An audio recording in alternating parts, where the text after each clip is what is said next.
happening, guys? Back again, and it's the second part to a role-playing game top 10. A while ago I put out my top 5 Western RPGs, and today I'm going to show you my measly taste in JRPGs with my top 5. Now I say measly, and this is a kind of warning.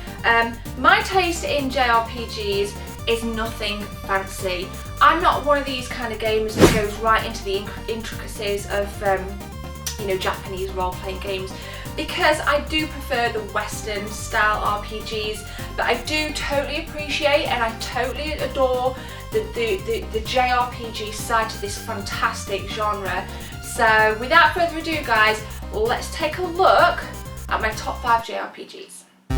So dropping in at number 5 is the classic Final Fantasy VII. I own the PAL Platinum Edition as well as the NTSC Black Label as seen here. Now, Final Fantasy VII dropped onto PlayStation 1 consoles in 1997 and for the time was an absolutely glorious game graphically. Some of the cutscenes and CGI in Final Fantasy VII were phenomenal, and it really did captivate gamers and audiences right across the world. The storyline in Final Fantasy VII is also quite charming and made me cry in some places. It really tapped into my emotions, and it's a definite worthy mention in any top 5. Final Fantasy X on the PlayStation 2 has always been my favourite Final Fantasy game, and it's a worthy mention at number 4 of my top 5 JRPGs of all time. This game took up most of my second year at university, and I was incredibly absorbed in the beautifully colourful and aesthetic world of Spira.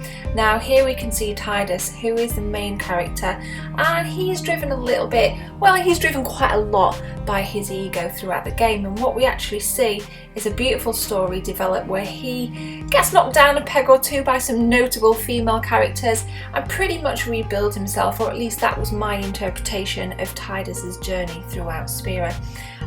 Here's a little bonus fact for you guys. I've never actually completed this game. I think I put in about 50 hours back in the day, but I don't know what happened. I kind of got lost. Another thing that really appeals to me about Final Fantasy X, for a JRPG, the turn-based battle system is quite easy to learn, to pick up, and I really enjoyed it. I felt quite powerful with Final Fantasy X, and it was one of my first really immersive experiences, and I'll never forget it.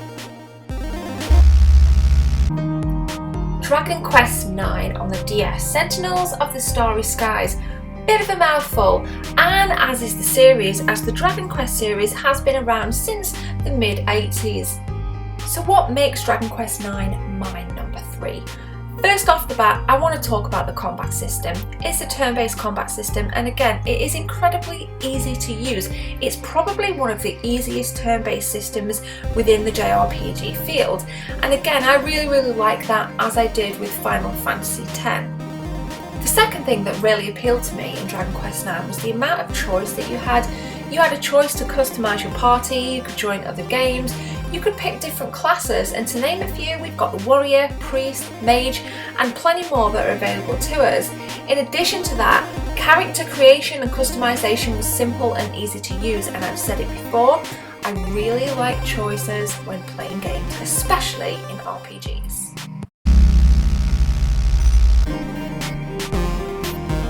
Tales of Xillia on the PlayStation 3. Now when I first popped this game in, I really hated it. It took me a good hour to understand what was going on, but when I got into it, I ploughed a good 10 hours in my first sitting. The battle systems are what I found incredibly immersive. You feel so powerful. It's not turn-based, it's a freestyle battle, and I think that adds to the element of power. Now you're also able to link with characters to perform wicked death moves, and again that adds a really nice versatility to Tales of Xillia. You can have the battles go in any direction that you feel comfortable going with.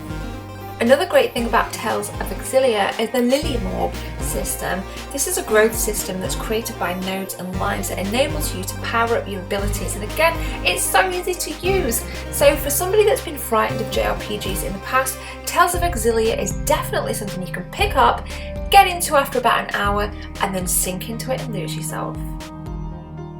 So my number one then, my top JRPG, is Ni no Kuni on the PlayStation 3. An absolute blindingly solid title, an exclusive title for the PlayStation. Now, I'm new to this and it was heavily recommended and kindly sent out by a Facebook follower, Danny. And right from the get-go, we are hooked. Well, I was definitely hooked on the storyline. What Ni no Kuni does well is it creates a fantastic emotional connection with the player, in that it can be quite sad at times, and even if you don't necessarily enjoy certain aspects of the story, you want to know what the outcome is because you're so emotionally invested in Oliver and his journey through the world. I mean, just taking a look at some footage here, it looks like we're watching a cartoon, an anime cartoon, a bloody good one at that. So it oozes charm, and I'm talking subjectively and from the heart here, guys. This is a fantastic game, and if you've not played Ni no Kuni, I highly recommend it. Go and get it right now. It's phenomenal. So there we go, guys. That concludes my top 10 RPGs. 5 Western, 5 Japanese. The original video will be on the cards up in the right hand corner, and I'll also just make it super easy and put a link in the description to the original video. Please drop a like, comment and subscribe if you liked the content today. And guys, I'll see you soon. Take care.